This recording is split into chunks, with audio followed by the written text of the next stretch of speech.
Muruliganj. 17 Eco Contour.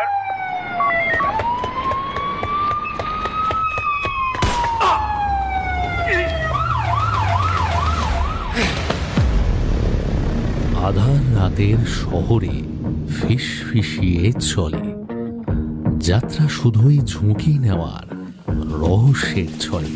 আপনি কি গোয়েন্দা গল্পের ভক্ত? শুরু হোক তদন্ত, এ খেলা সর্বনাশী, সব মিথ্যের বাজিমাত, গোয়েন্দার বাঁকা হাসি।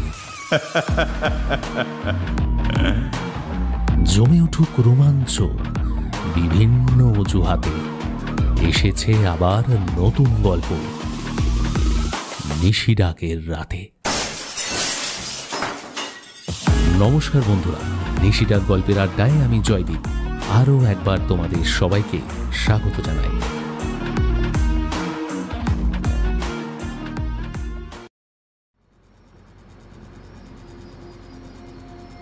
সেদিন সন্ধেবেলা মেঘনাদের ফ্ল্যাটে দুজনে দাবা নিয়ে বসেছি। মেঘনাদ বরাবরই দাবা খেলতে ভালোবাসে। ও বলে এতে নাকি মগজের ব্যায়াম হয়। এখন মেঘনাদের হাতে কোনো কেস নেই। দিন কয়েক যাবৎ প্রায়ই সন্ধেবেলা দুজনে দাবার ছকগুটি নিয়ে বসছি। যদি ওকে হারাবার সাধ্য এখনো পর্যন্ত হয়নি। আজ কিন্তু মেঘনাদকে ফাঁদে ফেলেছি, আর গোটা দুই চাল ঠিকমতো দিতে পারলেই ও আমার কিস্তিমাতের হাত থেকে রেহাই পাবে না। সেই মতো আমি আমার কালো গজটা ডান দিক থেকে সবেমাত্র ওপরে তুলছি, মেঘনাদের সেলফোনটা বেজে উঠল। মেঘনাদ অন্যমনস্কভাবে যন্ত্রটা অন করে কানের পাশে তুলে বলল, মেঘনাদ ভরদ্বাজ বলছি। এরপর কয়েক মিনিট ও তরফের বক্তব্য শুনতে শুনতে দেখলাম মেঘনাদের চোখের দৃষ্টি পাল্টে গেছে। শরীরটা টান টান হয়ে উঠল। ও তরফের কথা শুনতে পাচ্ছিলাম না, শুধু মেঘনাদের কথাগুলোই শুনলাম। বাই জোভ, 5 কোটি। আর আপনার ম্যানেজারের কাছে 5 লাখ। পুলিশে খবর দিয়েছেন? না না, আপনাকে এখানে আসতে হবে না। মনে রাখবেন, আড়াল থেকে ওরা কিন্তু প্রতি মুহূর্তে আপনার উপর নজর রাখছে। 3 দিন সময়। না, এক্ষুনি তো যেতে পারছি না। আগামীকাল সকাল ঠিক 10টায় পৌঁছবো। আপনি শুধু ইতিমধ্যে ওদের সঙ্গে দর কষাকষি করে সময়টা একটু বাড়াবার চেষ্টা করুন। হ্যাঁ হ্যাঁ, ওকে ওকে ওকে। মেঘনাদ সেলফোন অফ করল। কি যেন ভাবছেও, এর মানে নতুন কোনো কেস এবং কেসটা সিরিয়াস। মনে মনে শুধু একটা দীর্ঘশ্বাস ফেললাম। হ্যাঁ, এতদিন বাদে মেঘনাদকে যাও কিস্তিমাতের একটা সুযোগ পেয়েছিলাম, তাও বুঝি ভেস্তে গেল। জিজ্ঞেস করলাম, হ্যাঁ রে, মনে হচ্ছে কিডন্যাপ কেস? হ্যাঁ বন্ধু, তবে কেসটা খুব সাধারণ নয়, কোথাও একটা জটিলতা আছে। কাকে অপহরণ করা হয়েছে? কিডন্যাপ করা হয়েছে একসঙ্গে 2টো বাচ্চাকে। বলিস কি, একেবারে জোড়া অপহরণ? হ্যাঁ, ইন্ডিয়া ইলেকট্রনিক্সের নাম শুনেছিস? হ্যাঁ শুনেছি, দেশের 1 নম্বর ইলেকট্রনিক্স সরঞ্জামের দোকান। ইন্ডিয়ার প্রত্যেকটা বড় বড় শহরে এদের ব্যবসা রয়েছে। নিজেরাও কিছু কিছু বোধহয় ইলেকট্রনিক্স আইটেম তৈরি করে। হ্যাঁ, এর মালিক রমেশ খুরানা কলকাতাতেই থাকেন, সল্টলেকের সেক্টর 2-তে। আজ সকালে একই সঙ্গে তার কোম্পানি এবং তার কোম্পানির ম্যানেজারের ছেলেকে কিডন্যাপ করা হয়েছে। তারপর কিডন্যাপারদের তরফ থেকে মুক্তিপণ চেয়ে ফোন করেছে। মিস্টার খুরানার ছেলের জন্য 5 কোটি এবং ম্যানেজারের ছেলের জন্য 5 লাখ। স্ট্রেঞ্জ। কিডন্যাপার যথারীতি ফোনে ধমকি দিয়েছে, ঘটনাটা পুলিশে জানালে ছেলেদের লাশ ওরা ফেরত দেবে। আর সেই কারণে ওরা পুলিশে না গিয়ে রহস্যভেদী মেঘনাদ ভরদ্বাজের শরণাপন্ন, তাই তো? তাহলে তুই এখন কি করবি ভাবছিস? যেটা ভেবেছি তা হলো আগামীকাল সকাল ঠিক 10টায় সল্টলেক খুরানা হাউসে পৌঁছবো। আর এই মুহূর্তে যেটা করণীয় তা হলো এই। বলতে বলতে মেঘনাদ চকিতে ওর ঘোড়াটা তুলে আমার রাজার 2.5 পা সামনে বসিয়ে দিল। হায় ভগবান, এবারের গেমেও আমি কিস্তিমাত।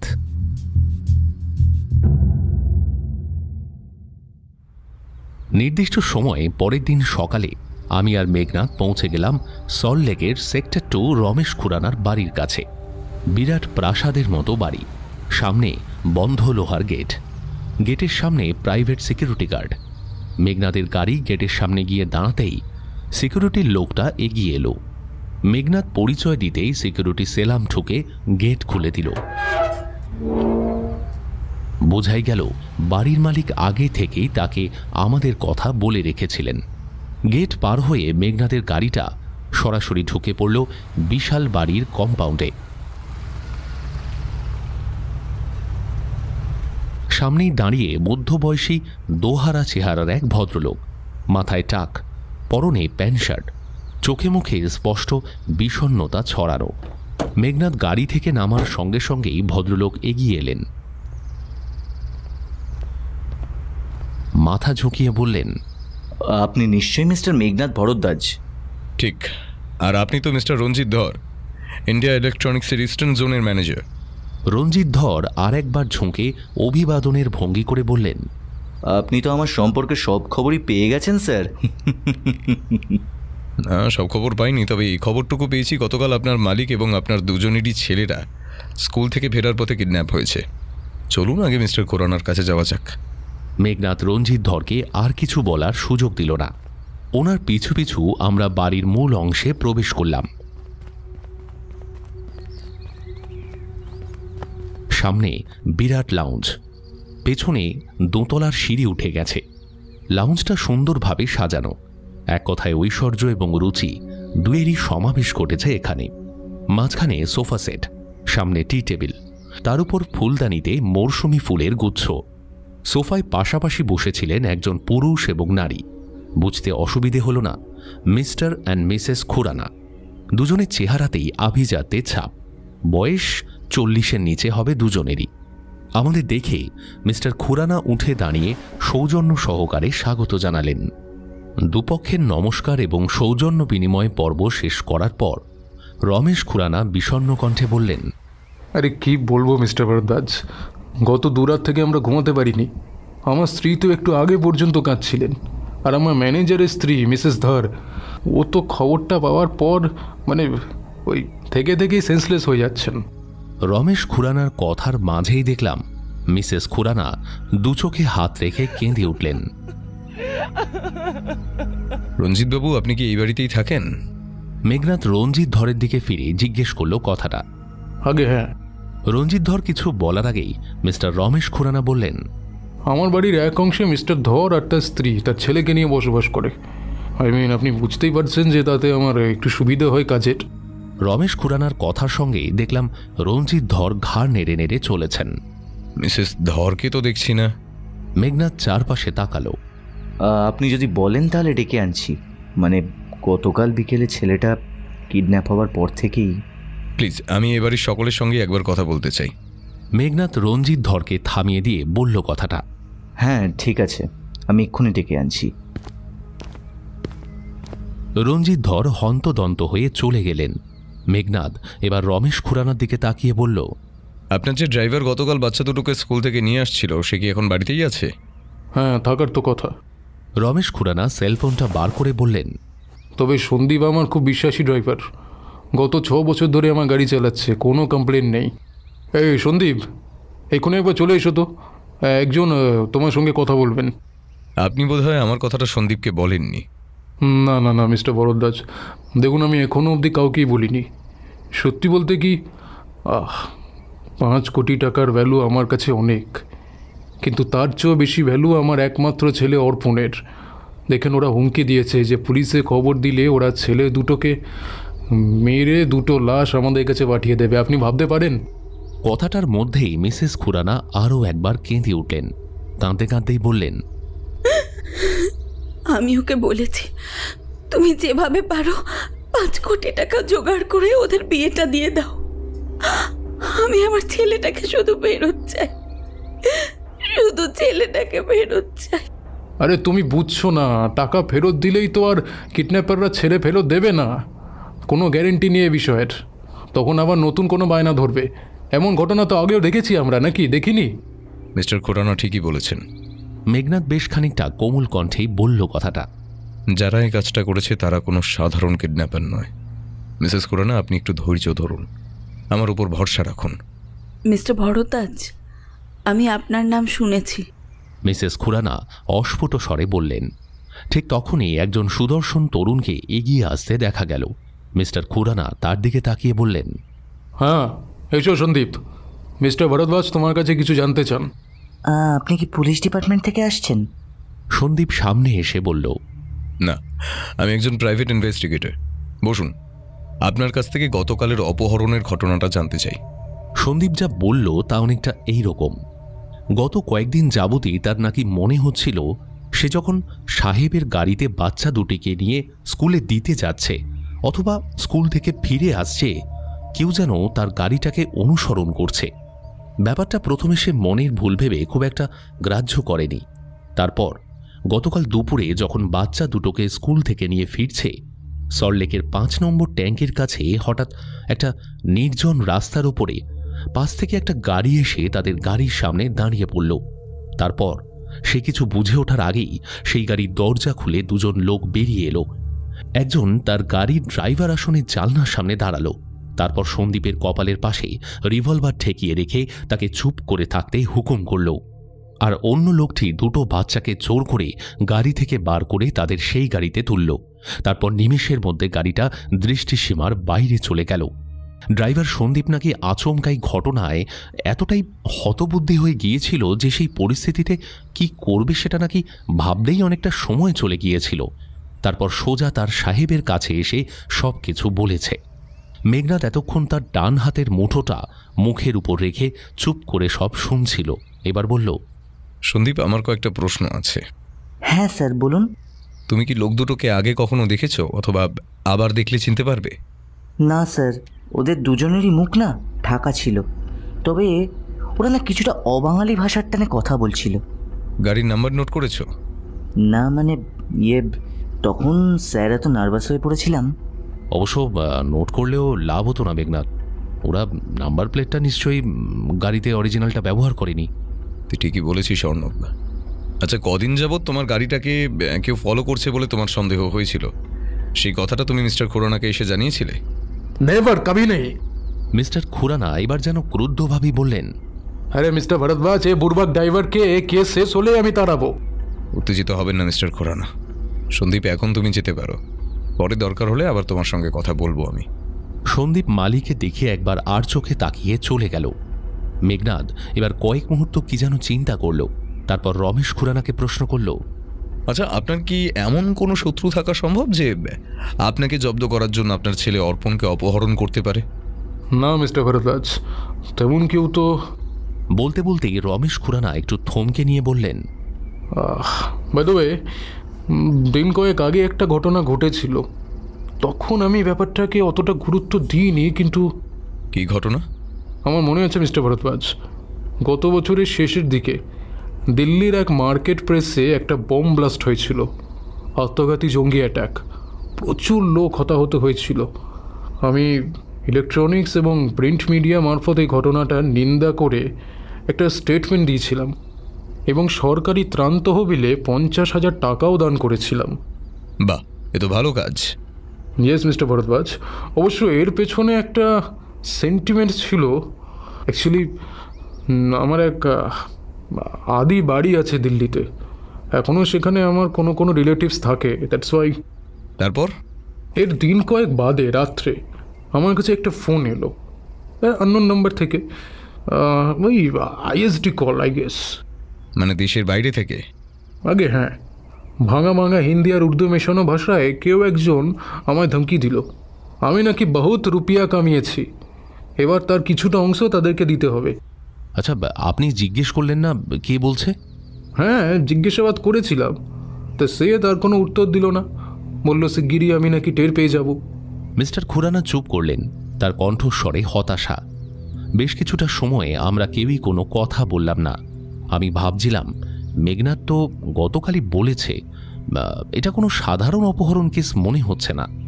এরপর মিস্টার খুরানাই স্তব্ধতা ভেঙে বললেন, মিস্টার ভরদ্বাজ, আপনি আমার ছেলেকে ফিরিয়ে দিন। এই জন্য আমার যত টাকা চাই আপনি নিন, কিন্তু আমার ছেলেটাকে ফিরিয়ে দিন। শুধু টাকা খরচ করে সমাধান করতে চাইলে তো রাস্তা আপনার খোলাই আছে মিস্টার খুরানা। কি রাস্তা? হ্যাঁ, কিডন্যাপারদের চাহিদা মতো 5 কোটি টাকা আপনি দিয়ে দিন। সরি, আমি সেভাবে আপনাকে বলতে চাইনি। মিস্টার খুরানা উঠে এসে একবার মেঘনাদের দুটো হাত ধরে বললেন, আমার অবস্থাটা আপনি বুঝতে পারছেন তো মিস্টার ভরদ্বাজ, একমাত্র ছেলে আমার ওটা। হ্যাঁ, আমি বুঝতে পারছি, কিন্তু মিস্টার ধর ওর স্ত্রীকে ডেকে আনতে অনেকক্ষণ গেছেন, মনে হচ্ছে আমায় নিজেকেই একবার ওর ঘরে যেতে হবে। বলতে বলতেই উঠে দাঁড়ালো মেঘনাদ। হ্যাঁ হ্যাঁ, নিশ্চয়ই। বলেই মিস্টার খুরানা তার একজন চাকরকে ডেকে বললেন যে আমাদের দুজনকে রঞ্জিত ধরের ঘরে নিয়ে যেতে। চাকরের সঙ্গে আমরা যাবার জন্য পিছু ফিরেছি। মিস্টার খুরানা ডাকলেন, হ্যাঁ বলুন। আমরা আবার ফিরে দাঁড়ালাম। এই সেলফোনটা মিস্টার ধর এখানে টেবিলে ফেলে গেছেন। আপনি তো ওর ঘরেই যাচ্ছেন, তাহলে এটা একটু। ও শিওর। বলে মেঘনাদ সেলফোনটা হাত বাড়িয়ে নিয়ে পকেটে ভরল। এরপর আমরা সেখান থেকে বেরিয়ে এলাম।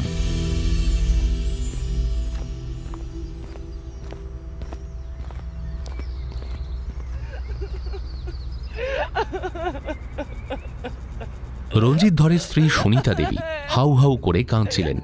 মেঘনাদ ওর সামনে চুপ করে বসেছিল। এখন পর্যন্ত একটা কথা বলারও অবকাশ পায়নি। রঞ্জিত ধরের টু-রুম ফ্ল্যাটটা খুরানা হাউসেরই একতলার এক অংশে। আমরা বসেছিলাম ডাইনিং স্পেসে। আমাদের সামনে সোফায় বসে রঞ্জিত ধর আর ওর স্ত্রী সুনিতা দেবী। সুনিতা দেবী কাঁদতে কাঁদতে স্বামীকে শুধু একটা কথাই বলছিলেন,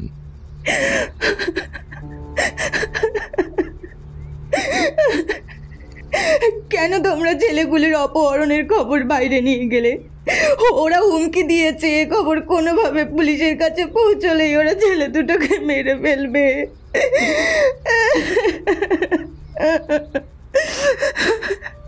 উফ, অসম্ভব। রঞ্জিত ধর যেন কিছুটা অসহিষ্ণু হয়ে উঠলেন। আচ্ছা বলুন তো মেঘনাথবাবু, মিস্টার খুরানা যদি আপনার সঙ্গে যোগাযোগ করে থাকেনি আর এই ব্যাপারে আপনার সাহায্য চান, তবে আমি কি করতে পারি বলুন? আমি তো স্যারকে বারণ করেছিলাম। ম্যাডাম, এবার আমার কথাটা শুনুন। মেঘনা দেবারোর সেই বিখ্যাত সম্মোহিনী কণ্ঠে বলল, আমি বলছি আপনার ছেলের কোনো ক্ষতি হবে না। তাছাড়া আমরা মোটেই পুলিশের লোক নই, আমাকে আপনি বিশ্বাস করতে পারেন। সুনিতা দেবী কান্না থামিয়ে মেঘনাদের দিকে তাকিয়ে কি একটা বলতে যাচ্ছিলেন, তার আগেই বাইরে থেকে একটা হইচই শোনা গেল। কি হলো? হ্যাঁ, কি হলো? সুনিতা দেবী উত্তেজনায় উঠে দাঁড়ালেন। আমরাও কৌতূহলী হয়ে বাইরের দিকে তাকালাম। বাড়ির একটা চাকর ছুটতে ছুটতে এসে ঘরে ঢুকল। কি রে রতন? এই রতন, কি হয়েছে? রতন উত্তেজনায় কথা বলতে পারছিল না, হাঁপাচ্ছিল। কি রে, কথা বলছিস না কেন? কি হয়েছে বলবি তো? রঞ্জিত ধর এবার রতনের কাঁধ দুটো ধরে ঝাঁকালেন। প্রতাপ, প্রতাপ ফিরে এসেছে ম্যানেজার বাবু, প্রতাপ ফিরে এসেছে। ফিরে এসছে? প্রতাপ, আমার প্রতাপ! বলতে বলতে রঞ্জিত ধর লাফিয়ে ঘর ছেড়ে বেরিয়ে গেলেন। আর ওদিকে উত্তেজনা সহ্য করতে না পেরে সুনিতা দেবী প্রায় মূর্ছিতের মতো সোফায় লুটিয়ে পড়লেন। এই পরিস্থিতিতে আমি যে কি করব ভেবে পেলাম না।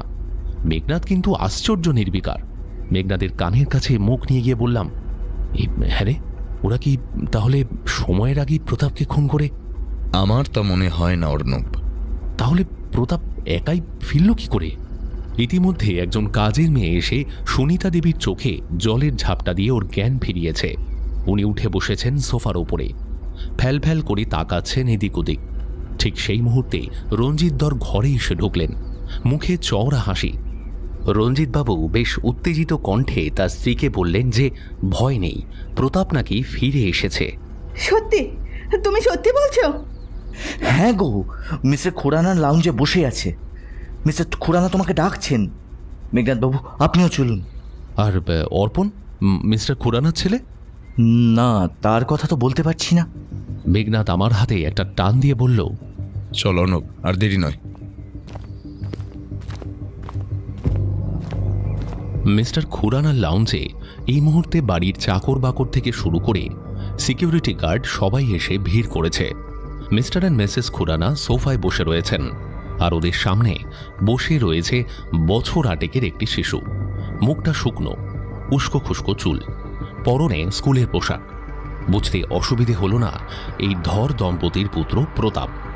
গতকাল স্কুল থেকে ফেরার পথে মিস্টার খুরানার ছেলে অর্পণের সঙ্গে একই সঙ্গে অপহৃত হয়েছিল, কিন্তু আজ ও একাই ফিরে এসেছে।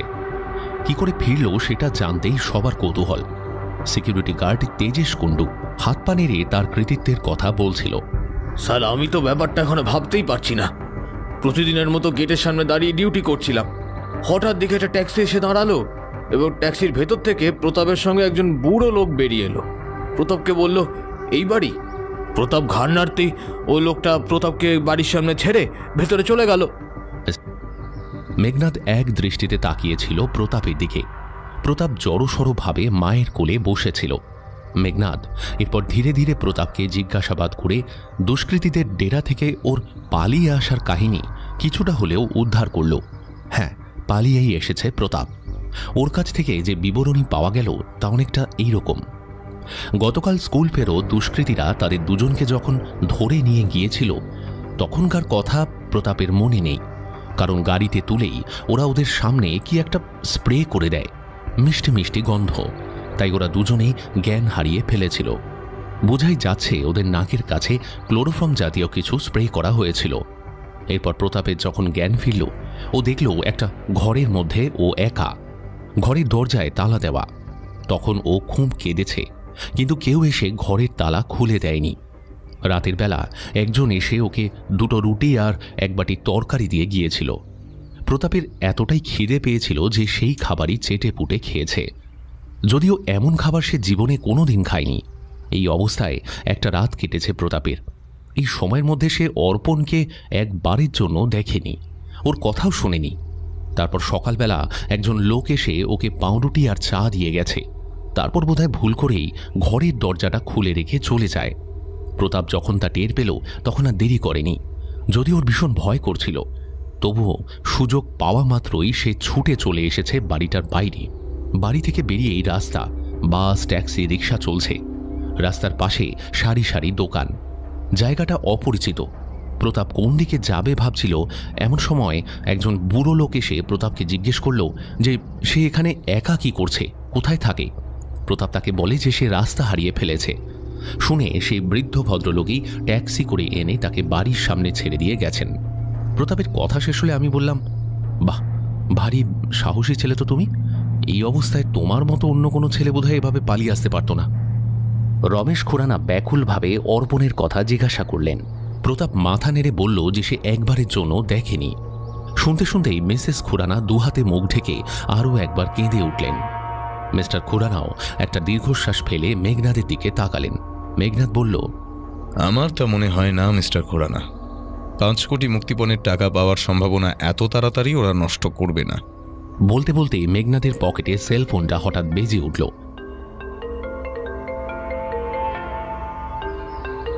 কিন্তু এটা তো ওর সেলফোনের রিংটোন নয়। মেঘনাদ সেলফোনটা অন করে কানে তুলল। কয়েক সেকেন্ড ও তরফের কথা শুনেই সচেতন হয়ে বলল, সরি, রঞ্জিতবাবু বোধহয় আপনাকে চাইছে। রঞ্জিত ধর সেলফোনটা কানে ধরে কয়েক সেকেন্ড ওই তরফের কথা শুনে বললেন, কে? না না না না, রং নাম্বার। বলেই লাইনটা কেটে দিয়ে মেঘনাদের দিকে ফিরলেন। মেঘনাদ এবার একটু লজ্জিতভাবে বলল, কিছু মনে করবেন না রঞ্জিতবাবু, মিস্টার খুরানা এটা আমি যখন আপনার কাছে যাচ্ছিলাম আমার হাতে দিয়েছিলেন। আমি ভুল করে পকেটেই রেখে দিয়েছিলাম, ভাগ্যিস ফোনটা এলো। রঞ্জিত ধর কিছু না বলে সেলফোনটা নিজের পকেটে রাখলেন। এরপর মেঘনাদ প্রতাপকে আলাদাভাবে জিজ্ঞাসাবাদ করার জন্য পাশের একটা ঘরে নিয়ে গেল।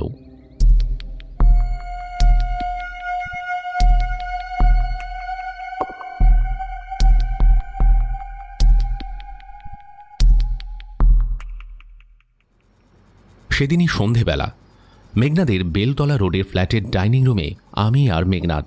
আমি সোফায় বসে। মেঘনাদ তখন থেকে এক নাগাড়ে ঘরের মধ্যে পায়চারি করে চলেছে, আপন মনে বিড়বিড় করছে। আমি জানি এই অবস্থায় মেঘনাদের শুধু পদযুগলই নয়, একই সঙ্গে ওর মগজটাও সক্রিয় হয়ে উঠেছে। মেঘনাদ খানিকটা আপন মনেই বলে চলল, একই সঙ্গে অপহরণ করা হলো 2টি শিশুকে। ড্রাইভার সন্দীপ কয়েকদিন যাবৎ তার গাড়িকে ফলো করা হচ্ছে জেনেও মালিককে বলল না। গাড়ির নাম্বার নোট করতে ভুলে গেল। একটি শিশু পালিয়ে এলো, অন্যজন পারল না। গত মাসে মিস্টার খুরানার কাছে বিদেশ থেকে ফোন মারফত ভাঙা হিন্দি উর্দু ভাষায় ধমকি, রং নাম্বারে বিচিত্র সংলাপ। এবার মেঘনাদ হঠাৎ থমকে আমার দিকে ফিরে বলল, অনুপ, কেসটা সম্পর্কে তোর কি মনে হয়? আমার মনে হচ্ছে প্রথমে তুই যে কথাটা বলছিলি না, সেটাই ঠিক। এটা সাধারণ কোনো অপহরণের কেস নয়, মানে বিশেষত বিদেশ থেকে যখন হুমকি এসছে। গত কয়েক বছর আগে এই কলকাতাতেই ঘটে যাওয়া এই ধরনের একটা কেসের কথা মনে পড়ে যাচ্ছে। এক নাম করা জুতো কোম্পানির মালিক। হ্যাঁ হ্যাঁ, মনে আছে। তাকে যারা অপহরণ করেছিল তাদের সঙ্গে এক বিদেশি আতঙ্কবাদী দলের যোগ ছিল। মানে তুই কি এই কেসেও তেমন কিছু? অস্বাভাবিক নয়। আজকাল বিভিন্ন জঙ্গি সংগঠনগুলো এভাবেই সফট টার্গেট বেছে নিয়ে অপহরণের সাহায্যে টাকা আদায়ের চেষ্টা করছে। তবে প্রায় সব ক্ষেত্রেই এর মধ্যে চেনা জানা কোনো এজেন্ট থাকে। সেই সব খবরাখবর দেয়। এখানেও তেমন কেউ আছে, নিশ্চয়ই আছে। তাকে খুঁজে বার করা দরকার। আচ্ছা, প্রতাপকে জিজ্ঞাসাবাদ করে কিছু বুঝতে পারলি? মানে কোথায় ওর আটকে রেখেছিল ওকে? না, ওইটুকু ছেলে এই অবস্থায় সবকিছু দেখে রাখতে পারেনি। কিন্তু আমি ভাবছি সেই বুড়ো ভদ্রলোক প্রতাপকে উদ্ধার করে থানায় না দিয়ে বাড়ির দরজায় পৌঁছে দিয়ে গেলেন কেন? মেঘনাদের কথা শেষ হলো না, দীননাথ এসে ঘরে ঢুকলো। ওর হাতে ভাঁজ করা একটা কাগজ। কি ব্যাপার দীননাথ? এই কাগজটা লেটার বক্সে মনে হয় কেউ ফেলে রেখে গেছে। মনে হয় ঘণ্টাখানেকের মধ্যেই ফেলে গেছে, কারণ বিকেলবেলা যখন লেটার বক্স খুলেছিলাম তখন কোনো চিঠিপত্র দেখিনি। দেখি। মেঘনাথ হাত বাড়িয়ে দীননাথের হাত থেকে ভাঁজ করা কাগজটা নিয়ে একবার চোখ বুলিয়ে আমার দিকে এগিয়ে দিল। আমি কাগজটা খুলে পড়লাম।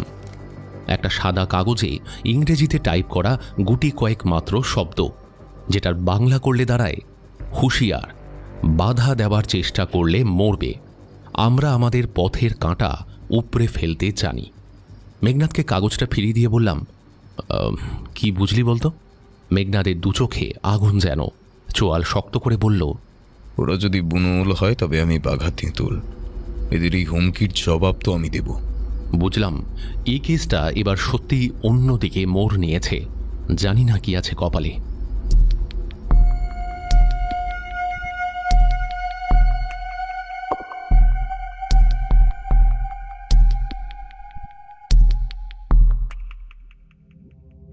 এই ঘটনার পর প্রায় 48 ঘন্টা কেটে গেছে। এই দুদিনে এই কেসের কোনো উল্লেখযোগ্য অগ্রগতি কিছুই ঘটেনি। তবে মেঘনাদের পরামর্শ মতো মিস্টার খুরানা তার মুক্তিপণের টাকা দেবার জন্য আরও 3 দিন সময় চেয়ে নিয়েছেন। ইতিমধ্যে মেঘনাদ সেলফোনের টাওয়ার অনুসন্ধান করে দেখেছে যে ফোনগুলো এসেছে স্প্ল্যানেট বা চাঁদনি চকের বিভিন্ন টেলিফোন বুথ থেকে। আমি মেঘনাদকে বলেছিলাম, আচ্ছা ওই সব বুথগুলোতে গিয়ে একবার খোঁজ নিলে হয় না? কোনো লাভ নেই। যে ফোন করেছে সে কিডন্যাপারদের একজন চেলা মাত্র। আসলে চাই আছে অনেক দূরে, আর আমি চাই এখানে তার আসল এজেন্টকে খুঁজে বার করে গ্রেফতার করতে। এজন্য অন্য একটা পন্থার কথাও ভেবেছি। কি পন্থা? সেটা শিগগির জানতে পারবি। তবে এই যাবৎ যেভাবে রহস্যভেদ করেছি, এবারের পন্থাটা হবে একটু অন্যরকম। বুঝলাম মেঘনাদ আপাতত এর বেশি মুখ খুলবে না। অগত্যা তখনকার মতো মনের কৌতূহল মনেই চেপে রাখলাম। এরপর আরও 2 দিন কেটে গেছে। আমি একটু ব্যক্তিগত কাজে ব্যস্ত ছিলাম। সেটা কাটিয়ে পরের দিন দুপুর নাগাদ মেঘনাদের ফ্ল্যাটে গেলাম। ডোরবেলটা বাজাতেই মেঘনাদের কাজের লোক দীননাথ এসে দরজা খুলে দিল। কি ব্যাপার দীননাথ দা, মেঘনাদ নেই? হ্যাঁ, ডাইনিংয়ে একজনের সঙ্গে কথা বলছে। বলতে বলতে এক টুকরো কৌতুকের হাসি ফুটে উঠল দীননাথের ঠোঁটের কোণে। বেশ অবাক হলাম, দীননাথকে কোনোদিন এভাবে হাসতে দেখিনি। এরপর ডাইনিংয়ে পা দিতেই থমকে দাঁড়ালাম। মেঘনাদের সামনে সোফার উপর রোগা হ্যাংলা চেহারার একটা যুবক বসে রয়েছে। পরনে একটা রংচটা সবুজ রঙের হাফ শার্ট আর জিন্সের ফুল প্যান্ট। এমন একজন মানুষকে মেঘনাদের ফ্ল্যাটে সোফায় বসে, মানে ওর সঙ্গে ঘনিষ্ঠ ভঙ্গিতে কথা বলতে দেখব ভাবতেই পারিনি। মেঘনাদ কিন্তু আমায় দেখে বেশ খোশ মেজাজেই বলল, আয় অর্ণব, ছোট্টুর সঙ্গে তোর আলাপ করিয়ে দিই। ছোট্টু? যেমন চেহারার পোশাক ও নাম ওই ধরনের কিছুই হতে পারে, মনে মনে ভাবলাম। ছোট্টু, এ হলো আমার বন্ধু এবং অ্যাসিস্ট্যান্ট অর্ণব সেন। ছোট্টু উঠে দাঁড়িয়ে গদগদ ভঙ্গিতে আমায় নমস্কার জানালো। আমি তখনও অবাক চোখে ওকে দেখে যাচ্ছি। মেঘনাদ আবার মনোভাব ঠিক বুঝতে পারল, বলল, অর্ণব, ছোট্টুকে একজন সমাজসেবী বলতে পারিস। ও আজ আমার এক দারুণ উপকার করেছে। ছোট্টু এবার একই রকম গদগদ ভঙ্গিতে বলল, স্যার, আসল কাজটা তো আসলামই করেছে। ও এই লাইনে দারুণ মিস্ত্রি। আমি শুধু পার্টিকে চিনিয়ে স্পটটা বলে দিয়েছিলাম আর ওর পাশে থেকেছি। আচ্ছা, যখন কাজটা হয়ে গেল ধুর, বুঝতে পারিনি তো। না না স্যার, আপনি নিশ্চিন্তি থাকতে পারেন। পার্টির ব্যাপারটা বুঝতে ঘন্টা কাবার হয়ে যাবে। প্রথমে হয়তো ভাববে মালটা গাড়িতে ফেলে এসেছে, তারপর বাড়ি ফিরে খোঁজাখুঁজি করে না পেলে তবেই। তার মানে ঘন্টা 2 সময় তো পাওয়া যাবেই।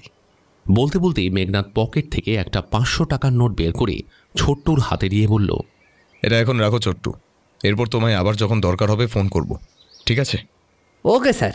ছোট্টু নোটটা পকেটে ঢোকাতে ঢোকাতে বলল, আমি অলওয়েজ রেডি থাকবো স্যার। ইন্সপেক্টর তলাপাত্র সাহেব আমাকে অর্ডার দিয়েছেন, আপনি যখন যা বলবেন তাই যেন করি। হ্যাঁ ঠিক আছে স্যার, তাহলে আমি আসি। হ্যাঁ, এসো। ছোট্টু যাবার আগে আমাকেও আরও একবার নমস্কার করে ঘর ছেড়ে বেরিয়ে গেল। ঘরে এখন শুধু আমি আর মেঘনাদ। এসব কি ব্যাপার কিছুই মাথায় ঢুকছিল না। মেঘনাদ আমার দিকে তাকিয়ে মুচকি হাসল। আমি জিজ্ঞেস করলাম, আচ্ছা এই ছোট্টু কি ধরনের সমাজসেবী? সমাজসেবী তো এখন পুরো সমাজটাতেই দাঁড়িয়ে আছে অর্ণব। দেশের মন্ত্রী থেকে শুরু করে পকেটমার সবাই যখন সমাজসেবী, তখন পুলিশের একজন ইনফর্মারও সমাজসেবী হতে পারে। এতে আর আশ্চর্য কি? পুলিশের ইনফর্মার? হ্যাঁ বন্ধু। আমি কিছুক্ষণ অবাক হয়ে মেঘনাদের দিকে তাকিয়ে থেকে বললাম, আচ্ছা বলছি আমি কিন্তু কিছু বুঝতে পারছি না মেঘনাদ। মানে এমন একটা ছেলের সঙ্গে তোর কি দরকার থাকতে পারে? আর ওইসব কথার মানেই বা কি? মানে ও কি করেছে তোর জন্য? দাঁড়া দাঁড়া, একসঙ্গে অনেকগুলো প্রশ্ন করে ফেলেছি অর্ণব। মিস্ত্রি এসব হলো পকেটমারদের অপরাধ জগতের পরিভাষা। ওসব না জানলে ওদের দিয়ে কাজটা করাবো কি করে? ওদের দিয়ে কাজ করিয়েছিস তুই? যে কাজটা এই মুহূর্তে আমার খুব দরকার ছিল, যে কাজটা অন্যভাবে অন্য কাউকে দিয়ে করানো যেত না, সেই কাজটাই করে দিয়েছে ছোট্ট। কি কাজ? ও সল্টলেক এরিয়ার একজন পাক্কা মিস্ত্রি। মানে পকেটমারকে দিয়ে একজনের পকেট থেকে নিঃশব্দেই সেলফোনটা তুলে এনে আমায় দিয়ে গেছে। বলতে বলতে মেঘনাদ নিজের পকেট থেকে একটা সেলফোন বার করে সামনে টি টেবিলটার উপর রাখল। সঙ্গে সঙ্গে ফোনটা বেজে উঠল। আমি কি একটা বলতে যাচ্ছিলাম, মেঘনাদ ঠোঁটে আঙুল তুলে আমায় চুপ করতে বলে সেলফোনটা কানে তুলে অন করে বলো করিম বলেই ফোনের লাউডস্পিকারটা অন করে দিল। এখন আমি ও তরফের কথা পরিষ্কার শুনতে পাবো।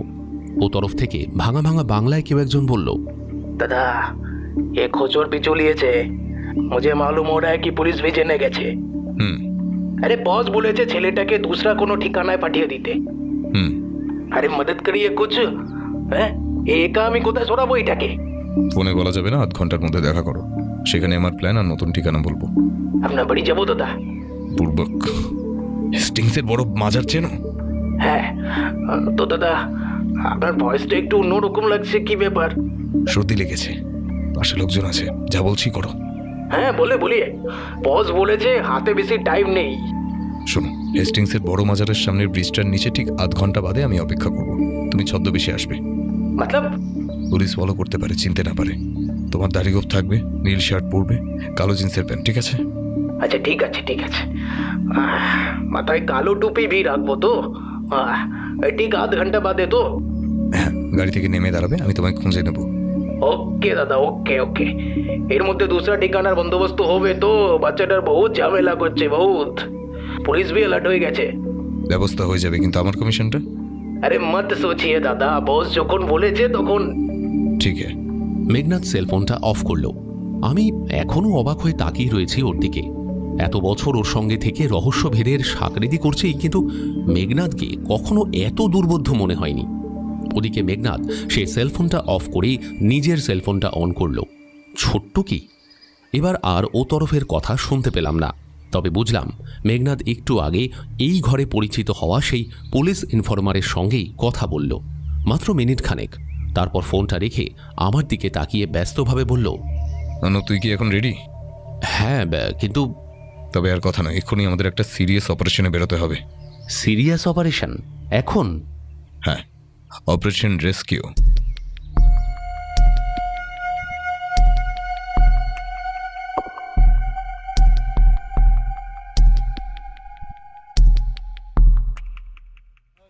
আধ ঘন্টার মধ্যেই হেস্টিং থেকে যে রাস্তাটা খিদিরপুর ব্রিজের দিকে গেছে, তার কাছাকাছি যে বড় মাজারটা রয়েছে তার ঠিক উল্টো দিকে রাস্তার ঠিক পাশেই মেঘনাদ ওর গাড়িটা পার্ক করল।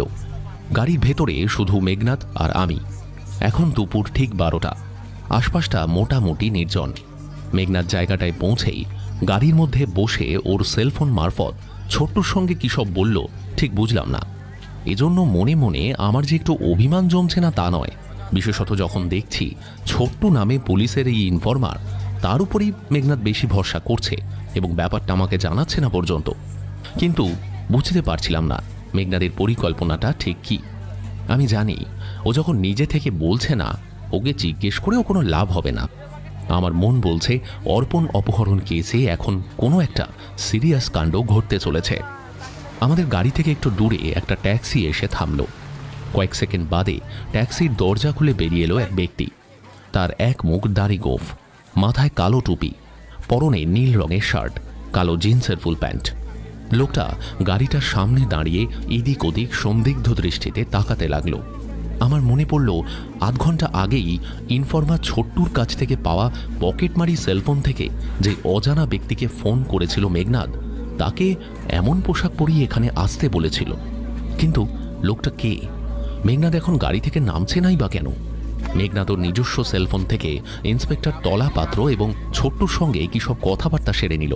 তারপর আমাকে বলল, চলো অনুপ, ওই লোকটাকে ধরতে হবে। এই লোকটি কি কিডন্যাপার? সে গ্যাংয়েরই একজন। কিন্তু ওকে ধরলে অর্পণ বিপদে পড়বে না তো? মানে অর্পণ তো এখনো ওদেরই খপ্পরে। তোর প্রশ্নের জবাব দেওয়ার সময় নেই এখন, তুই শুধু আমার সঙ্গে সতর্কভাবে সব দেখে যা, আর যখন যা বলবো তাই করবি। আয় আমার সঙ্গে আয়। এরপর আর কোনো কথা চলে না। আমরা দুজনে গাড়ি থেকে নেমে খুব সাধারণভাবে হাঁটতে হাঁটতে সেই ট্যাক্সির সামনে লোকটার কাছে গিয়ে দাঁড়ালাম। তারপর মেঘনাদ স্বাভাবিক কণ্ঠস্বরে ডাক দিল, করিম। স্পষ্টই দেখলাম লোকটা চমকে উঠল। আমাদের দুজনের পা থেকে মাথা পর্যন্ত একবার চোখ বুলিয়ে সন্দিগ্ধ কণ্ঠে বলল, आप लोग? দাদা পাঠিয়েছে। মতলব তো ভালোই বুঝতে পারছো করিম। পকেটে হাত ঢোকাবার চেষ্টা করে লাভ নেই। অনুপ, ওর পকেটগুলো ভালো করে সার্চ করে দেখতো, অস্ত্র আর সেলফোনটা বার করে নে। মেঘনাদের হাতে ইতিমধ্যেই উঠে এসেছে রিভলভার, এবং সেটা এই মুহূর্তে করিমের কপালের দিকে তাক করা। করিম নিশ্চয়ই এমন অবস্থায় পড়বে ভাবতে পারিনি। ওর বিহ্বল অবস্থাটা কাটবার আগেই আমি ওর পকেট হাতরে একটা রিভলভার আর সেলফোন বার করে নিলাম। হঠাৎ নজরে পড়ল সাদা পোশাকে ইন্সপেক্টর তলাপাত্র, আর তার জনা কয়েক অনুচর এসে ট্যাক্সিটাকে চারিদিক থেকে ঘিরে দাঁড়িয়েছে। করিম তার অবস্থাটা অনুধাবন করে ফেলেছে। অবরুদ্ধ ক্রোধে ওর সারা মুখটা লাল হয়ে উঠেছে, চোখ দুটো রক্তবর্ণ, দাঁতে দাঁত চেপে বলল, সালা বেঈমান। কথাটা কে কার উদ্দেশ্যে বলল ঠিক বুঝলাম না, তবে খুব অল্প সময়ের মধ্যেই সে তার বিহ্বল দশা কাটিয়ে ফেলল। তারপর বলল, समझा, तुम लोग साले पुलिस के आदमी हो, लेकिन कुछ फायदा नहीं होगा, कुछ फायदा नहीं होगा। আমি আমার আড্ডায় বলে এসেছি, अगर 2 ঘন্টা বাদ আমি না ফিরে যাই, বাচ্চাটাকে ওরা খতম করে দেবে। কথাটা শুনেই চমকে উঠলাম। তবে হ্যাঁ, এইটাই তো স্বাভাবিক। মেঘনাদের মতো রহস্যভেদী এরকম ধরনের কেন রিস্ক নিতে গেল বুঝলাম না। ওই গ্যাংয়ের একজনকে ধরে কি লাভ, যতক্ষণ না বাচ্চাটাকে উদ্ধার করা যাচ্ছে। মেঘনাদের দিকে তাকালাম, ওর মুখটা কিন্তু ভাবলেশেন। ইন্সপেক্টর তলাপাত্র এ সময়ে কি যেন তোরপে বলতে গেলেন, কিন্তু মেঘনাদ ওকে নিরস্ত করল। করিম আবার ধমকে উঠল। কয়েক সেকেন্ড ওর চোখে চোখ রেখে দাঁড়িয়ে রইল মেঘনাদ। তারপর ধীরে ধীরে বলল, ঠিক আছে যাও, কিন্তু মনে রাখো বাচ্চাটার কোনো ক্ষতি হলে তোমরা সবাই মরবে, আর আমি জানি সে কোথায় আছে। এবার একটু যেন চমকে উঠল লোকটা। তারপরেই হিংস্রভাবে বলল, बहुत चालाक समझता है, खुद को बहुत चालाक समझता है, लेकिन याद रखना, কেউ যদি আমায় ফলো করার কোশিশ করে वो बच्चा नहीं बचेगा। যে আদমি লোকে আমাকে ঘিরে রেখেছে, হ্যাঁ, আমি সব কটাকে দেখে নিয়েছি। আমার বাদ যেন মাথায় থাকে, কেউ ফলো করবে না আমাকে। হ্যাঁ, ये मेरा जान का सवाल है। বলেই করিম দ্রুত ট্যাক্সিটার মধ্যে ঢুকে পড়তেই গাড়িটা স্টার্ট দিল। তারপর সেটা ঝড়ের গতিতে ছুটে চলল রেড রোডের দিকে। কি করলো এটা মেঘনাদ? আমি ওর আচার আচরণ কিছুই বুঝতে পারছি না। ওকে জিজ্ঞেস করব বলে মুখ ঘুরিয়ে দেখলাম ও উত্তেজিতভাবে চাপা গলায় সেলফোনে কার সঙ্গে কথা বলছে। মাত্র কয়েক সেকেন্ড, তারপরেই আমার দিকে তাকিয়ে মেঘনাদ বলল, চলো না, আসল অপারেশন এবার শুরু হবে। আরে শুরু হলো কই? অপরাধী তো পালিয়ে গেল। কত দূর যাবে এখন ও আমার চালে? মানে এখন কাকে ফোন করলি বলতো? ছোট্টুকে। এখন আর কথা বলার সময় নেই। ইন্সপেক্টর তলাপাত্র আপনাকে যা বলেছি মনে আছে তো? আগে হ্যাঁ মেঘনাথ বাবু। বলেই মিস্টার তলাপাত্র তার অভ্যেস মতো নাক থেকে সেই বিচিত্র ফোরত শব্দটা বার করলেন।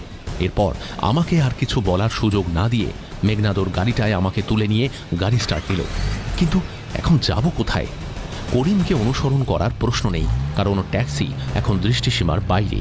ট্যাক্সির নাম্বারটা অবশ্য নিয়ে নিয়েছি, কিন্তু তাতে বোধহয় লাভ নেই। সবটাই আমার কাছে কুয়াশার মতো অস্পষ্ট মনে হচ্ছে। এখানে ছোট্টুর ভূমিকা কি তাও বুঝতে পারছি না। না, আর ভেবে লাভ নেই। এখন আমার কাজ শুধু মেঘনাদের সঙ্গী হয়ে ভবিতব্যের মুখোমুখি হওয়া। তখনও ভাবতে পারিনি সত্যি এক ভয়ঙ্কর ভবিতব্যের মুখোমুখি হতে চলেছিলাম আমরা। হাজরা রোড পার হয়ে এখন আমাদের গাড়ি ছুটে চলেছে রাসবিহারীর দিকে। স্টিয়ারিংয়ে হাত রেখেই মেঘনাদ তার সেলফোন মারফত চাপা স্বরে কার সঙ্গে কথা বলে নিচ্ছে ঠিক বুঝতে পারছি না। এ সময় ওকে প্রশ্ন করাও সমীচীন নয়। অগত্যা বসে পরবর্তী ঘটনাক্রমের দিকে নজর রাখা ছাড়া আমার আর কোনো উপায় নেই। রাসবিহারী পার হয়ে মেঘনাদের গাড়িটা টালিগঞ্জের দিকে চলল। সামনেই ইন্দ্রাণী পার্ক এলাকা। মোড় ঘুরতেই সামনে একটা আবাসন, পাঁচিল ঘেরা, নাম টালি প্লাজা। মেঘনাদ আবাসনের সামনে রাস্তার ধারে গাড়িটা দাঁড় করালো। আমাকে বলল, হাই অর্ণব, নামতে হবে। কোনো কথা না বলে গাড়ি থেকে নামলাম। তারপরেই চমকে উঠলাম। সামনে ছোট্টু দাঁড়িয়ে, পুলিশের সেই ইনফরমার, সমাজসেবী। মেঘনাদকে দেখে ছোট্টু এগিয়ে এসে একটা সেলাম করল। মেঘনাদ উত্তেজিত কণ্ঠে বলল, এই আবাসনের ভেতরে ঢুকেছে, ঠিক দেখেছো? হ্যাঁ স্যার, তবে মালটা ট্যাক্সিতে বসেই ভুল পাল্টে ফেলেছে। ও যখন নামলো দেখলাম দাঁড়ি গোফ নেই। তবে আমায় কিন্তু ফাঁকি দিতে পারেনি স্যার, আমি ঠিক চিনে নিয়েছি। ও ট্যাক্সিটা ছেড়ে সোজা গেটের ভেতর ঢুকে গেল। তুমি ওকে ফলো করছো বুঝতে পারিনি তো? একদম না, এসব কি আজ থেকে করছি স্যার? ঠিক আছে। এতক্ষণে আমি বুঝতে পেরেছি ওই কিডন্যাপারের দলটা এই আবাসনের ভেতরে কোনো রকমে ঘাঁটি বানিয়েছে। হয়তো মিস্টার খুরানার ছেলে অর্পণকে আপাতত এখানকার কোনো ফ্ল্যাটের ভেতরেই আটকে রেখেছে। আধুনিক ফ্ল্যাট কালচারে এটা কোনো অসুবিধার ব্যাপারই নয়। এক ফ্ল্যাটের লোক বেশিরভাগ ক্ষেত্রেই পাশের ফ্ল্যাটে কে আছে খবর রাখে না। সুতরাং এই সব জায়গায় অপরাধে লুকিয়ে থাকা নিরাপদ আশ্রয়। অর্ণব, এবার আমাদের এই আবাসনের ভেতরে ঢুকতে হবে। বলতে বলতেই ইন্সপেক্টর তলাপাত্র দুজন সাদা পোশাকের পুলিশ নিয়ে হাজির হলেন। অবশ্য ওকেও এখন পুলিশ বলে চেনার উপায় নেই। পরনে সাধারণ শার্ট প্যান্ট, তবে কোমরে যে অস্ত্র আছে সেটা একটু ঠাউর করলেই বুঝতে পারা যায়। ইন্সপেক্টর তলাপাত্র বললেন, ইয়ে মালটাকে ট্রেস করেছেন নাকি মেঘনাদ বাবু? হ্যাঁ হ্যাঁ, এই আবাসনের ভেতরেই ওদের একটা ঘাঁটি আছে মনে হচ্ছে। মেঘনাদ চাপা গলায় বলল, আমাদের খুব সন্তর্পণে এগোতে হবে। মনে রাখতে হবে মিস্টার খুরানার ছেলে এখনও ওদের কবজায়। কোনো রকম বেকায়দায় পড়লেই ওরা ছেলেটাকে খুন করে ফেলতে পারে। ঠিকই বলেছে মেঘনাদ, ওরা কোনো সাধারণ ক্রিমিনাল নয়, ওদের পেছনে বড় কোনো মাথা রয়েছে। ছোট্ট, তুমি এখন এখানেই থাকো, সর্বক্ষণ নজর রাখো।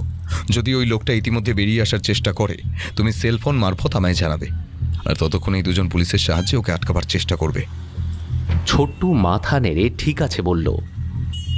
ইন্সপেক্টর তলাপাত্র, আর আমাদের দেরি করাটা কিন্তু ঠিক হবে না। আসল খেলাটা এবার আমাদের শুরু করতে হবে।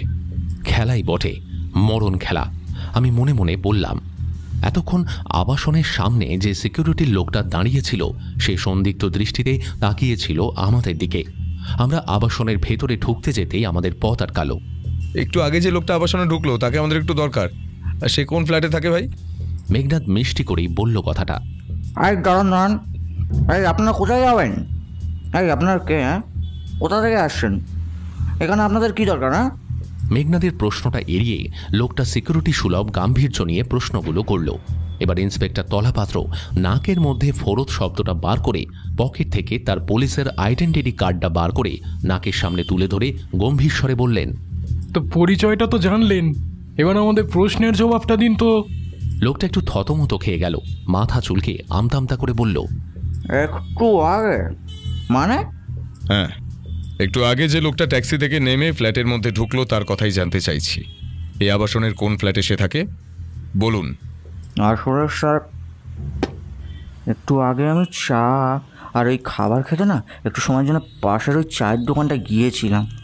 সেই সময় হয়তো রঙ্গলাল তলাপাত্র তাকে একটা ধমক দিয়ে কি যেন বলতে যাচ্ছিলেন। তার আগেই মেঘনাদ তাকে থামিয়ে ছোট্টুকে ডাকলো। ছোট্টু একটু দূরেই দাঁড়িয়েছিল।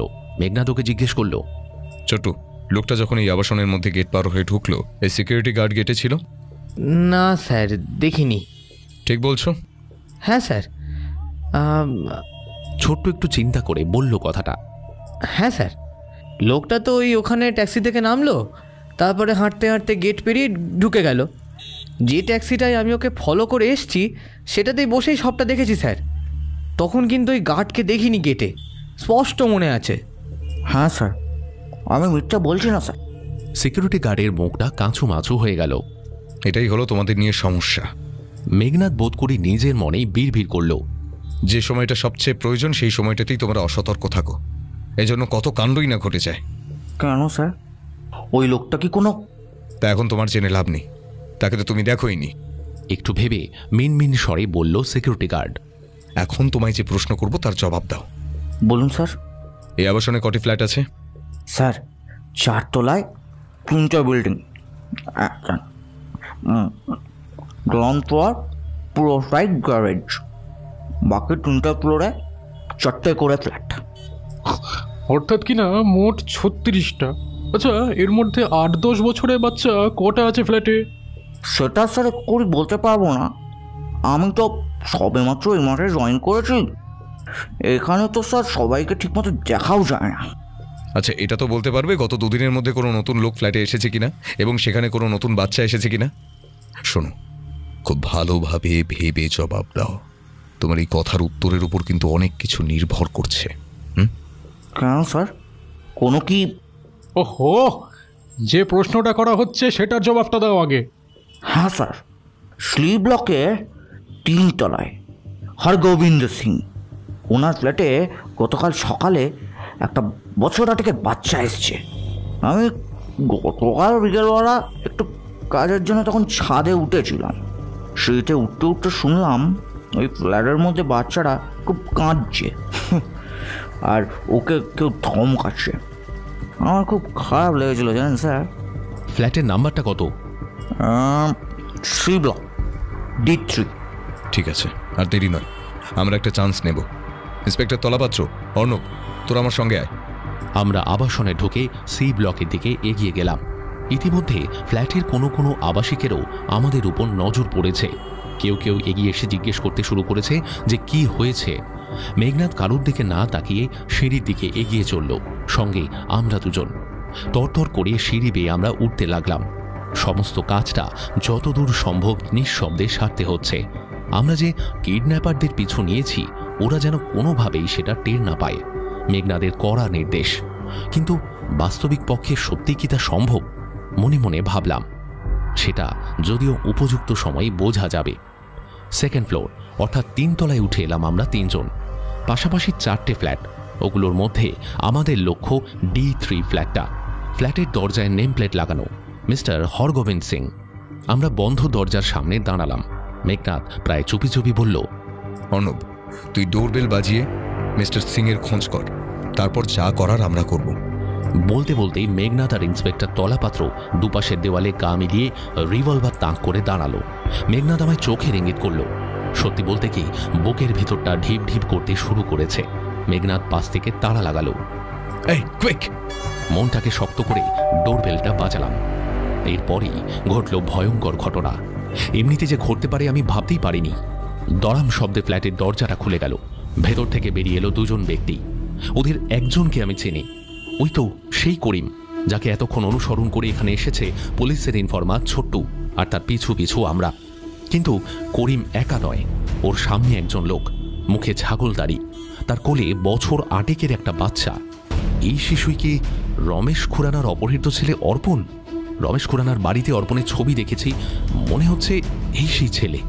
কিন্তু এ সময় যে দৃশ্যটা দেখছি সেটা ভয়ঙ্কর, কারণ ওই ছাগলদারি লোকটা অর্পণকে কোলে নিয়ে রয়েছে, আর ওর পেছন থেকে সেই করিম তার ডান হাতে ধরা রিভলভারের ঠান্ডা নলটা ঠেকিয়ে রয়েছে অর্পণের কপালের পাশে। ওর বাঁ হাতে আরেকটা উদ্যত রিভলভার। ওই অবস্থায় করিম বলল, বাচ্চাটাকে একদম মেরে দে, আমাদের চুপচাপ যেতে দাও। হ্যাঁ, কোনো রকম চালাকি করবে না, কোনো রকম চালাকি না। হঠাৎ ওর নজর পাশে দাঁড়িয়ে থাকা মেঘনাদ আর ইন্সপেক্টর তলাপাত্রের দিকে পড়ল। সঙ্গে সঙ্গে চোখ দুটো যেন জ্বলে উঠল।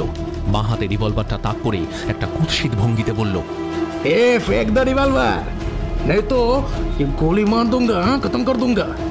মেঘনাদ আর ইন্সপেক্টর তলাপাত্র বোধহয় এই পরিস্থিতির জন্য তৈরি ছিল না। এই অবস্থায় হাতের অস্ত্র ফেলে দেওয়া ছাড়া আর কোনো উপায় নেই।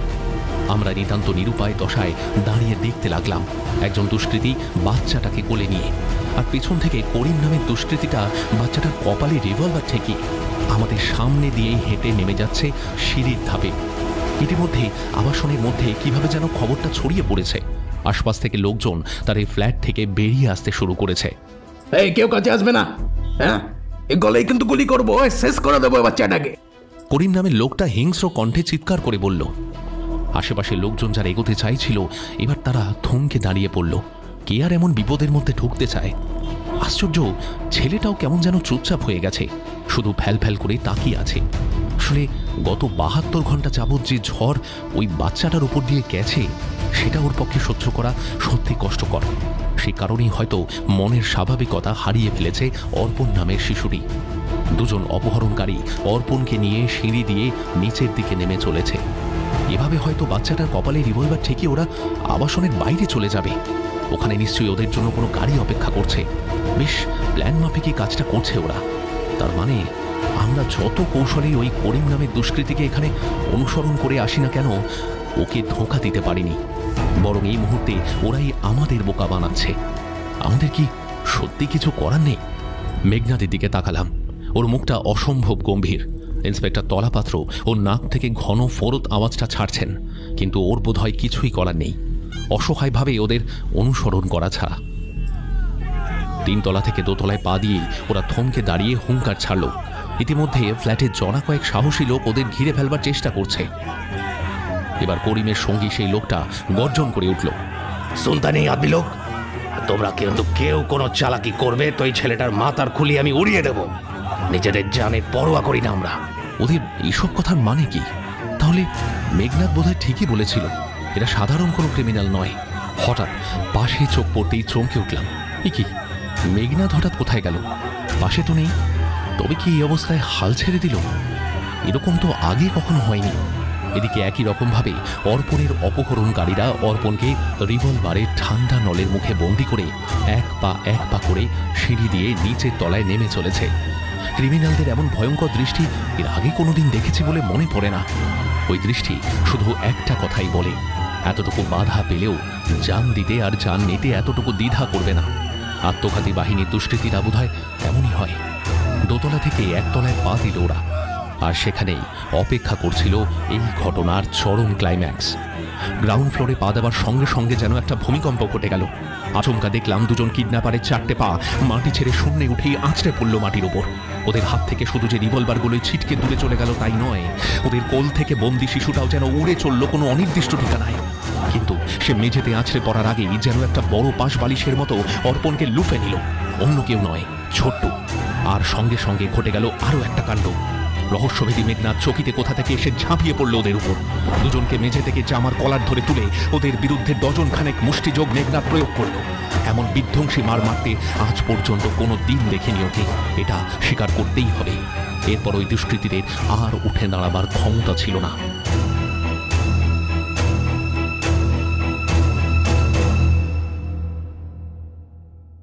বাকি কাজটা করলেন গোয়েন্দা ইন্সপেক্টর রঙ্গলাল তলাপাত্র। ততক্ষণে সারা আবাসনের লোকজন নেমে এসেছে, বিভিন্ন মিডিয়াতেও খবর পৌঁছে গেছে। এর মধ্যেই ঘটে গেল আরও একটা ঘটনা। আমাদের সামনেই এক ইলেকট্রনিক মিডিয়ার প্রতিনিধি, এক ছটফটে তরুণী, তাড়াতাড়ি দৌড়ে এসে মেঘনাদের ইন্টারভিউ নেওয়ার জন্য যেই মাইক হাতে সিঁড়ির নিচে পা দিয়েছে, সঙ্গে সঙ্গে মেঝেতে পড়ে থাকা হরহরে মোবিলে পা পড়েই একেবারে যাকে বলে পপাত ধরণী তল। হ্যাঁ, কিছুটা মোবিল।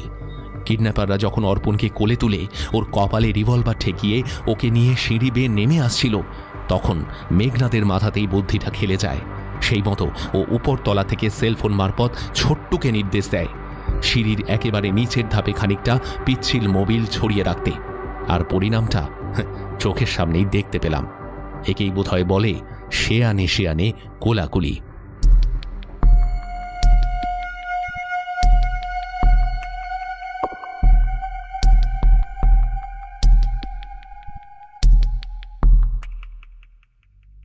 মিস্টার খুরানার বাড়ির লাউঞ্জে বসে আমরা কথা বলছিলাম। ইতিমধ্যে 2 দিন কেটে গেছে। রমেশ খুরানার ছেলে অর্পণকে তো উদ্ধার করা গেছেই, সেই সঙ্গে উদ্ঘাটিত হয়েছে এই অপহরণকারীদের কেন্দ্র করে এক বিরাট চক্রান্তের হদিশ। মেঘনাদের অনুমানই সঠিক ছিল। কোটিপতি রমেশ খুরানার ছেলেকে যারা অপহরণ করে 5 কোটি টাকা মুক্তিপণ আদায়ের চক্রান্ত করেছিল, তাদের মাথা এক আন্তর্জাতিক জঙ্গি চক্রের সঙ্গে জড়িত। তবে তাদের লোকাল এজেন্ট করিম আর সুলেমান। রমেশ খুরানাকে টার্গেট করে কাজ হাসিলের জন্য তারা মিস্টার খুরানার খুব কাছের একজনকে প্রথমে ছলে বলে কৌশলে হাত করে, এবং সেই ব্যক্তিটি নিজেকে মিস্টার খুরানার কাছে সন্দেহমুক্ত করার জন্য একটা নাটকের ছক তৈরি করে। এই ছক অনুসারে রমেশ খুরানার ছেলে অর্পণ অপহৃত হবার সঙ্গে সঙ্গে প্রতাপও অপহৃত হয়। আবার প্রতাপ ফিরেও আসে।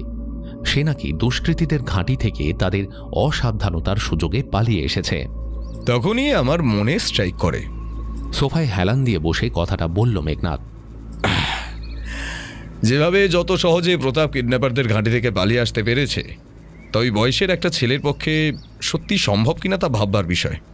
শুধু কি তাই, অচেনা জায়গায় সঙ্গে সঙ্গে একজন হিতৈষী ভদ্রলোক পেয়ে গেল, আবার সেই হিতৈষী প্রতাপকে বাড়ির সামনে নামিয়ে দিয়ে গেল, কিন্তু বাড়ির ভিতরে এলো না।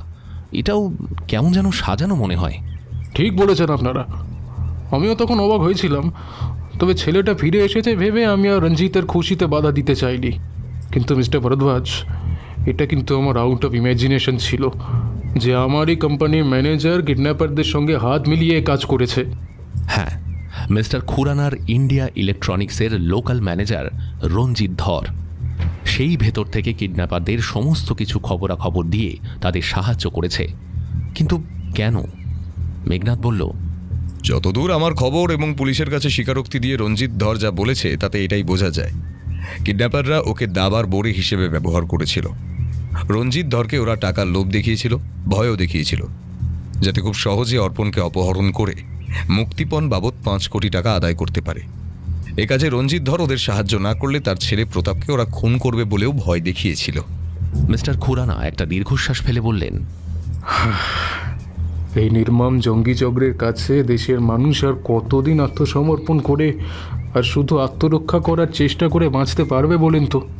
এখনই ওদের উৎসাহটাকে নির্মূল করতে হবে, আর এটা না পারলে সারা দেশটাকে ওরা ধ্বংস করে দেবে। খুব দামি কথা বলেছেন মিস্টার খুরানা, মনে মনে ভাবলাম।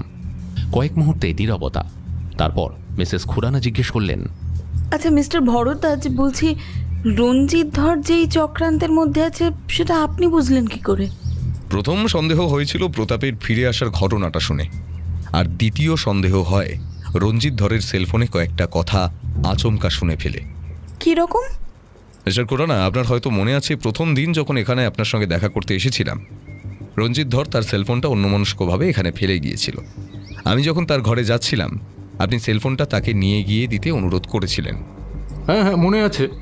আমি তো নিয়ে গেলাম, কিন্তু কথায় কথায় তাকে দিতে ভুলেই গেলাম, আমার পকেটেই রইল। প্রতাপ ফিরে আসার পর আবার এই ঘরে এলাম, তখন সবাই ব্যস্ত। এই সময় পকেটের মধ্যে রঞ্জিত ধরের মোবাইল হঠাৎ বেজে উঠল। অন্যমনস্কতার বসে অভ্যাস বসেই সেই সেলফোন অন করে কানে দিতেই ওই তরফের কথাবার্তা শুনলাম, ভাঙা ভাঙা বাংলায়, দাদা মাল ফেরত গেছে, এখন আপনি বাদ ঠিক রাখবেন, ভাই আপনাকে রিমাইন্ড করিয়েছেন, মাত্র কয়েকটি কথা। কিন্তু ব্যাপারটা নিয়ে ভাবতে ভাবতে আমি যেন একটা সূত্র খুঁজে পেলাম। তাই তখনকার মতো সেই সেলফোনটা রঞ্জিত ধরকে ফেরত দিলাম বটে, কিন্তু সেটা আবার হাতাবার জন্য একটা অন্য পন্থা নিলাম। আর পুলিশ ইনফরমার ছোট্টুর সাহায্যে একজন পকেটমারকে দিয়ে রঞ্জিত ধরের সেলফোনটা পিক পকেট করালি, তাই তো? সত্যি রহস্যভেদের কাজে এভাবে এর আগে কেউ পকেটমারের সাহায্য নিয়েছে বলে আমার জানা নেই। এছাড়া আমার আর কোনো চটজলদি উপায় ছিল না অন্য। আর এই পরের ঘটনা কাণ্ড তো আপনারা সবাই জেনেই গেছেন। হ্যাঁ, বলতে গেলে একটা সেলফোন আর পুলিশের একজন ইনফরমার এই কেসে সব থেকে বেশি সাহায্য করেছে।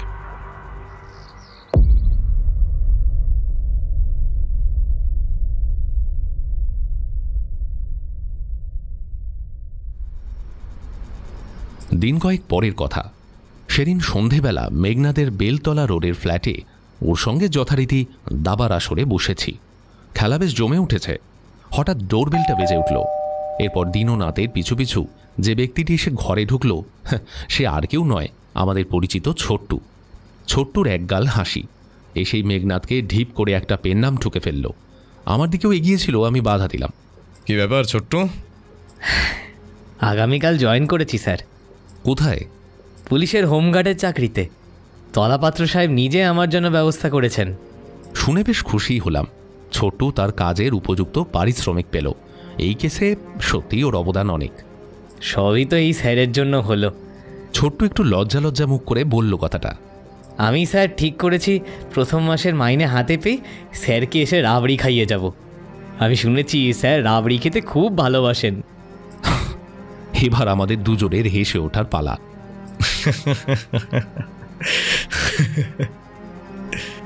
হাসতে হাসতে মেঘনাদ দাবার বোর্ডে ওর বোর্ডের শেষ চালটা আমার রাজার সামনে এগিয়ে দিল। হাহ, এবারেও আমি কিস্তিমাত।